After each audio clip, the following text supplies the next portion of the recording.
Changing the radiator fan on a 2007 Jaguar XK. It's not the supercharged, just a regular. So there's a bunch of little plastic screws here. That's what they look like. There's also one here on this side. And 1, 2, 3, 4, 5, 6, 7. And one on that side, 8. So we're going to pull this up. Make sure you stick your thumb over this screw. Or sorry, this little grommet right here, because if we pull too hard, that guy is going to fly off and go inside, and it's going to be a pain. Once you take off the screws and grommets, this will pop right out. The trick to getting this off properly without too much of a struggle is you want to make sure this right here fits through in this space.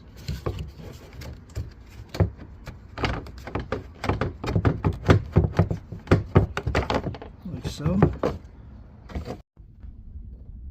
these are 8mm. We're going to take all these off, this one and on the other side. So these things are actually impact sensors. That's actually a Ford part, Fomoco 5H2Z14A686-BA. One on each side, one on that side, one on this side. If your car ever gets into an accident, you probably want to replace those. Next are these 10mm screws or bolts on these radiator brackets. It's on pretty tight. On the brackets, one is on this side, the other one needs to come out from this other side. This side is not an issue, the other side will be, and I'll show you why in a second. And that's what the bracket looks like when it's out. This long one goes in that way and locks into there. The shorter one goes in this way and goes into the subframe. So on this side, obviously we can't use a socket unless you want to take off the intake. Alright, once it's off, you don't really need to back it all the way out, just as long as this thing comes out. And this one's for the other side. Alright, I looked inside the engine compartment, and evidently there are 2 screws or 2 bolts. One here needs to be removed and one here. So I do have to take that intake off after all, because if you look down here, let's see, one screw right there. And on the other side,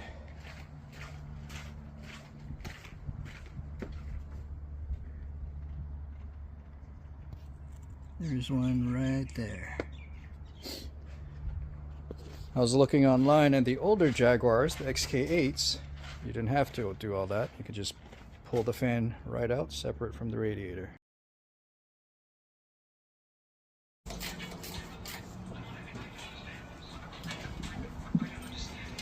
Taking this bracket off makes life easier.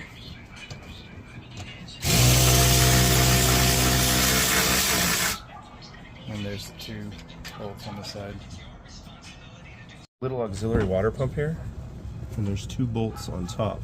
One there, and that one's missing on this. I don't know if you can see. Oh, 10 mils.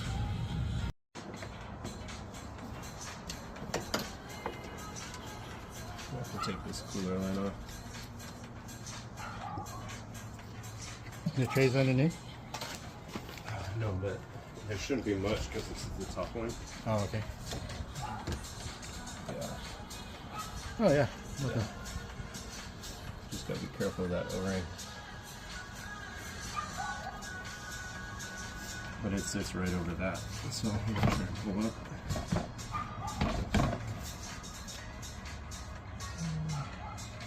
Good flashlight. It's the coast thing. Oh, yeah.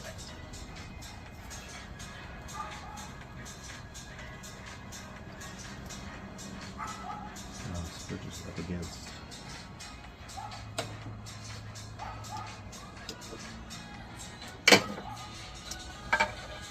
Give me a little light. Okay.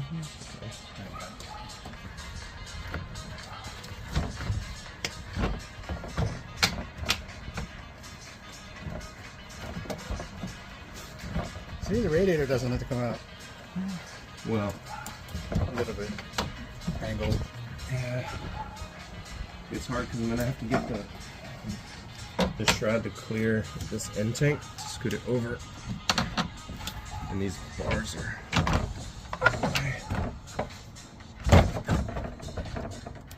Oh, this is in the way. Yeah, I know. I'm saying I have to get. You have to take the hose off. Maybe. Yeah, probably.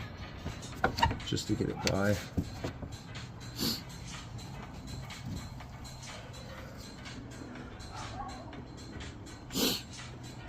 Looks close, so close. I know.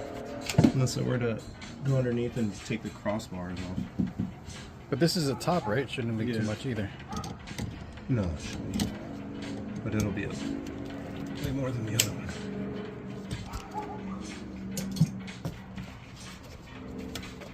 Oh yeah. See how easy that comes off? This has been out before. That's my guess. I don't know how extensive the drip tray is. Might make a little bit of a mess.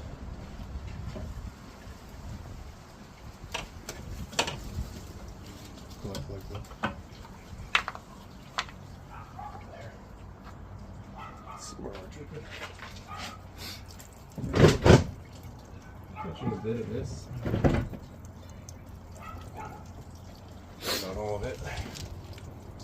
There's some in the back, probably. That's some coming out the front. I got 2 trays. There you go. Oh yeah. There.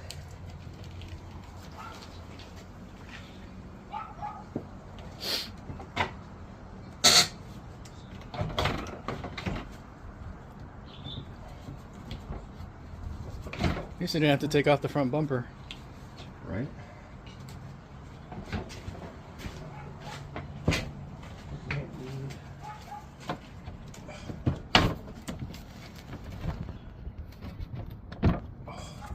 You gotta kind of push both ways. Can it go this way? No. You have to like push the radiator out and pull. Can you push that backwards? Well, there's a Right here. tab at the bottom there that's hitting that line. Oh, I see. At the bottom. Oh yeah. Yeah, disconnect that line too. Maybe. What about that light? Which was that? That's right. It was, yeah. Ooh, yeah. Well, we're not hitting here, so I think if we can angle that up, Okay. we'll bypass it. That's not hitting. Yeah, but that might not even be possible. These are all fucking. So it's a screw with a like a captive nut. The captive nut is on plastic, and some of these are just spinning because they're all rusted. You can kind of see. If you look back here. Yeah, and these get scraped. Oh. It's all fucked up because these screws get scraped when it scrapes the ground. Yeah. So it messes up the indicator of torques.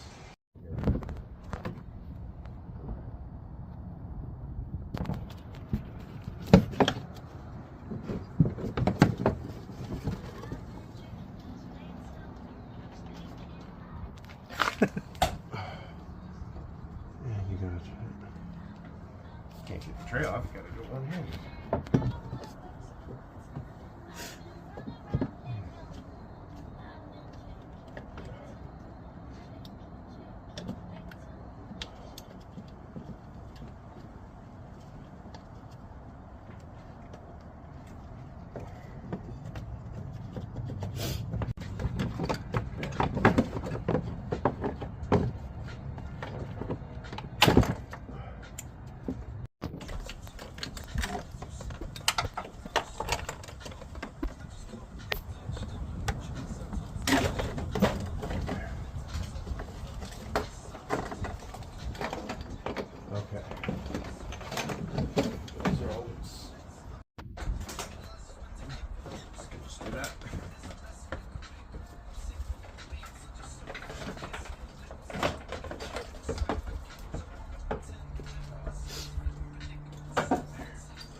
Ta-da!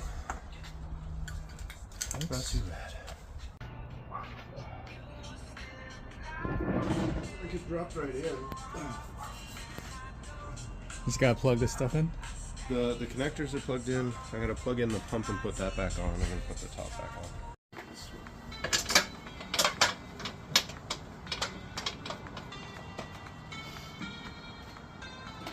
So the cross member goes in,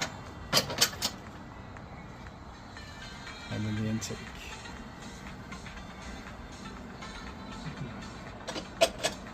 He said there's a pressure switch down below somewhere. It's right here. I think it's on this harness. Okay. The AC pressure switch. Alright, once that's done, we should have AC on idle. And the moment of truth.